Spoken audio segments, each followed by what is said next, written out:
जय श्री राम एवरीबॉडी, जय माता दी। Welcome to my new vlog, welcome back to my channel. तो बहुत दिनों से मैंने कोई वीडियो भी नहीं डाला है अपने चैनल पे, उसके लिए आई एम वेरी सॉरी। आज का जो हमारा व्लॉग है वो नगर मंदिर के ऊपर होने वाला है। बहुत ही पावन मंदिर है हमारे यहाँ, और आज नवरात्रा का सप्तमी है, यानी 7वां दिन है। तो आज हम आपको नगर मंदिर का पूरा व्यू दिखाएंगे, तो प्लीज़ कंटिन्यूस बने रहें, कहीं भी स्किप ना करें। आपको हर एक चीज़ बताएंगे उस मंदिर के बारे में कि वो मंदिर कितना अच्छा है और क्यों आपको वो मंदिर जरूर जाना चाहिए। So let's continue the vlog.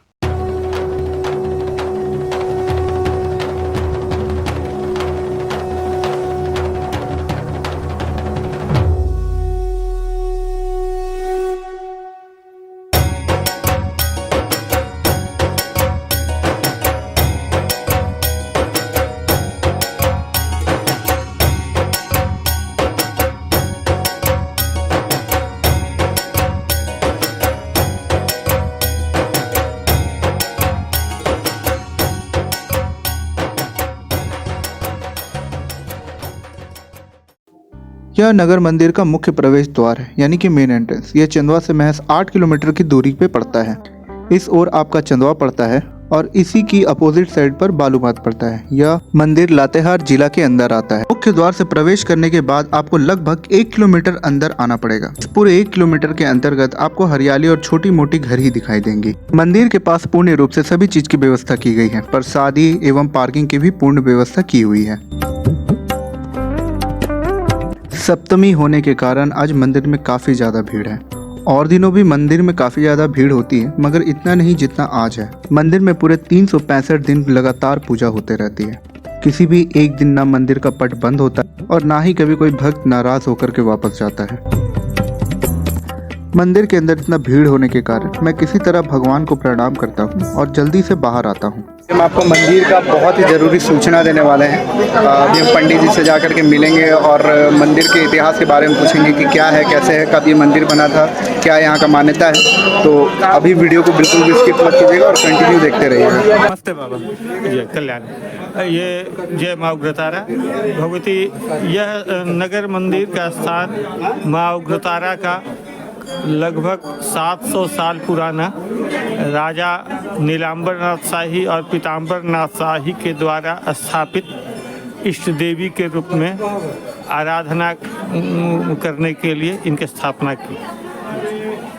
और अंतिम राजा दिग्विजय नाथ शाही के बाद यह मिस्र परिवार टूढ़ामू के जिम्मे में ये सेवा माँ का हो रहा है। आज हम लोग मिस्र परिवार टूढ़ामू के 12वीं पीढ़ी जा रहे हैं जो माँ का सेवानुव्रत करते आ रहे हैं। यह चूँकि माँ उग्रतारा का स्थान है, यह एक शक्तिपीठ हो गया है, लेकिन लोग जिज्ञासावश कहते हैं कि क्या वो सिद्धपीठ है जो 51 सती के कटे हुए अंगों के द्वारा बनी, उसमें से नहीं है। ये राजा के द्वारा स्थापित राजमहल के बीच प्रांगण में ये स्थापित देवी है। राजा को प्रारंभ समय में सपने में निर्देश दिए माँ भगवती, और लातेहार के मनकेरी नाम के गांव में तालाब के बीच से प्राप्त हुई। राजा वहाँ स्नान करने गए, उनकी मुट्ठी में आ गई और उसको छोड़ दिए।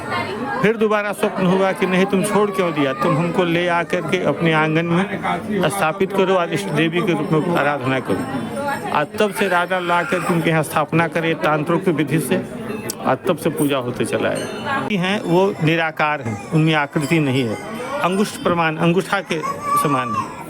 लेकिन इनका जो स्थापना राजा ने करवाया उग्रतारा भगवती के रूप में करवाया। और यह भगवती बहुत ही उग्र रूप में है, लेकिन बहुत ही दयालु हैं।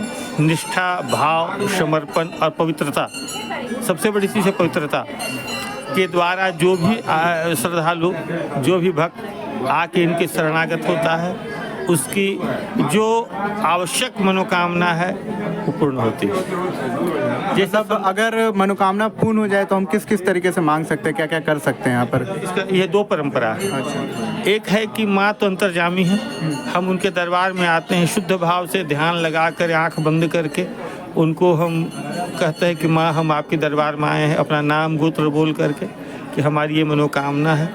आप जिसको हम लोग बोलचाल की भाषा में गच्छना कहते हैं, हम गस के चले जाते हैं, माँ कृपा करती है और हमसे जो शक्ति है सामर्थ्यवान अपनी इच्छा अनुसार ला करके सामान जो नैवेद्य सामग्री समर्पित करता है। कोई झंडा बदलता है, कोई बकरा देता है, कोई चांदनी बदलता है, कोई मिश्री प्रसाद चढ़ाता है। एक बहुत प्रमुख बात है, इस मंदिर में भोग लगाने में बहुत पवित्रता और शुद्धता की ध्यान रखा जाता है। बना हुआ चीज़ जैसे इलायची दाना है, चाहे बतासा है, चाहे लड्डू है, पेड़ा, ये बाहर का बना हुआ चीज़ भोग यहाँ नहीं लगाया जाता है। यहाँ कच्चा चीज़, गुड़ हो, मिश्री हो, नारियल हो, चीनी वर्जित है, चीनी नहीं आदेश। और अगर हलवा का भोग, महन भोग आटा गुड़ घी का बनता है, वो मंदिर की रसोई में ही तैयार होता है और रसोई से सीधे मंदिर जाता है। और जिस भक्त का इच्छा है उसके नाम से संकल्प होता है, चढ़ा करके उसको दे दिया जाता है। मुख्यतः यहाँ ऐसे तो सालों भर माँ की आराधना की जाती है, लेकिन 16 दिन का दशहरा पूजन, शारदीय नवरात्र का पूजन 16 दिन पर्यंत, जितिया के सुबह से मातृनवमी से लेके विजयदशमी तक 16 दिन के आपने प्रत्येक साल पूजा किया जाता है। सालों भर यहाँ बकरे की बलि दी जाती है, महिष की बलि दी जाती है, लेकिन भादो महीने से लेके जितिया तक 1 महीना 8 दिन बलि सर्वथा वर्जित रहता है। यहाँ मछली की बलि दी जाती है। कहा है कि उग्रतारा भगवती को मछली का भी बलि प्रिय है, यहाँ मछली का भी बलि देने का विधान है। श्रद्धालु अपने हिसाब से देते हैं, लेकिन मंदिर का अपनी पूजा के अंतर्गत महिष बलि भी होता है, बकरा बलि भी होता है और मछली बलि भी होता है आवश्यक रूप से। ये 16 दिन, अगर 2 आश्विन का मास पड़ता है तो 46 दिन तक पूजा होता है। कहा कि बीच में 1 महीना जो बढ़ जाता है, यहाँ 16 दिन की जो पूजा होती है इसमें आचार्य जो है सब पूर्ण फलाहार में सुबह में 1 लोटा मिश्री का शरबत और खीरा, और सुबह में शाम में 1 तिखुर और पेचकी का गुड़ से बनाया हुआ मिठाई, यही वो खाते हैं और दूसरा चीज़ नहीं खा सकते हैं। सालों भर यहाँ पूजा होती है। श्रद्धालु आते हैं, अपनी अपनी मनोकामनाएं के लिए समर्पित करते हैं, अपना श्रद्धा के भाव से जो भी वस्तु है, सामग्री है, पैसा है। लेकिन माँ प्रत्येक दिन अपनी इच्छा अनुसार जो भी आदमी भक्त मांगता है, सामान लेकर के या बिना सामान के, मानसिक भाव से भी उसकी मनोकामना पूर्ण है। मूल बात है पवित्रता, श्रद्धा और समर्पण। उस भावना से जो भी आता है उसकी मनोकामना पूर्ण हो जाती है। और यहाँ पे मुंडन करने का क्या प्रथा है? मुंडन, माँ के स्थान में जो लोग मुंडन करना चाहते हैं, माँ के सीढ़ी में बच्चे को माथा स्पर्श करा करके और मुंडन करवाते हैं। उसके बाद बच्चे को स्नान कराते हैं, नया वस्त्र पहनाते हैं, और मिश्री, नारियल, जो भी फल है, वस्त्र है, उस सामग्री लेके आते हैं, उसके नाम से संकल्प करके पूजा कराते हैं। बहुत से श्रद्धालु बकरा भी देना पसंद करते हैं, तो पूजा करने के बाद बकरा का संकल्प होता है, उसके छुए हुए चावल, बच्चे के छुए हुआ चावल अक्षत से और बलि होता है, फिर उसके लगे चले जाते हैं। अब पहले तो इतनी भीड़ नहीं थी, लोगों को जानकारी नहीं थी। राजा का स्थान था, राजा का महल था, अपनी पूजा करते थे। अब दिनों दिन मीडिया बहुत ज़्यादा बढ़ गया, अब उसके द्वारा लोगों को जानकारी हो रही है, श्रद्धालुओं की भीड़ बढ़ रही है, आस्था और निष्ठा से लोग आते हैं, मनोकामना पूर्ण होती, माँ का जय जयकारा करते हैं और माँ का आशीर्वाद लेके चले आते हैं।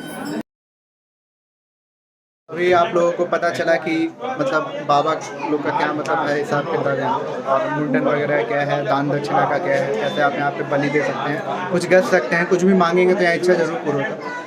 तो मैं आशा करता हूँ कि आप लोगों को मेरा ब्लॉग काफ़ी अच्छा लगा होगा। अगर अच्छा लगा तो प्लीज़ इसे लाइक करें, शेयर करें, सब्सक्राइब करें और ऐसे प्यार बनाए रखें, और कमेंट करके बताएं कि आपको नगर मंदिर कैसा लगा।